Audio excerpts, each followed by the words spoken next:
Hi, so this video is for the educators. I'm going to be talking about what you as an educator can do in your classrooms or in your school in general. I'm going to be talking about what you should look for in a student's behavior, the different signs, and I'm also going to be talking about who you can turn to for help.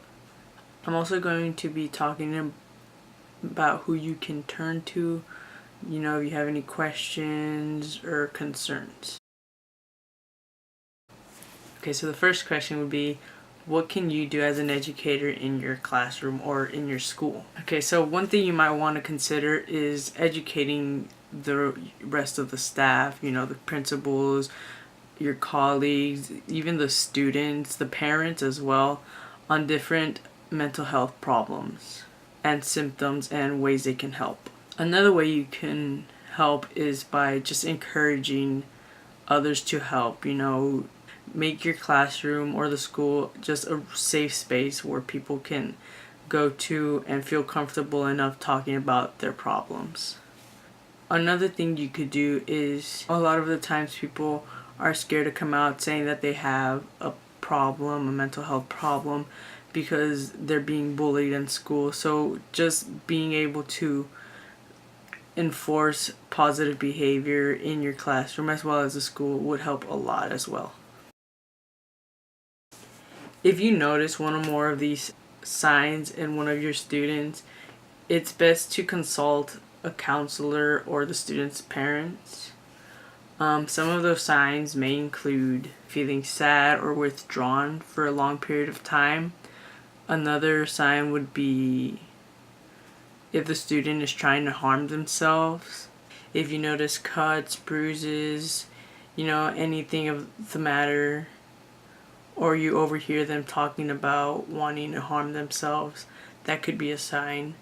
Another sign would be if their behavior is just out of control, where it gets to the point that they might end up harming themselves or others. Not eating or throwing up is another sign. Another sign would be not concentrating or not being able to stay still. A lot of intense fear and worries that might get in the way of the student being able to do their daily activities. That's another big sign. They're not doing what they used to do. They're not going outside and playing. They're not hanging out with friends. They're secluding themselves. They want to be alone. Those are another signs. Finally, repeated use of drugs and alcohol. Now, you may not see it there in school, or you may see it in school, but if you do notice any of the other signs during school, you might want to contact their parents that they're not doing anything they're not supposed to outside of the classroom. And the final question is, if I do notice one of my students' behaviors changing, is there anyone that I can turn to? And the answer is yes. There are plenty of people that you can turn to, one being the principal.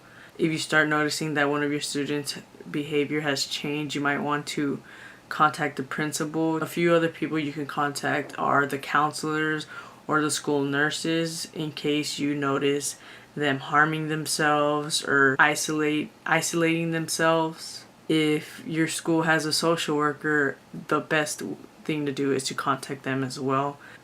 You can find a lot of answers online as well.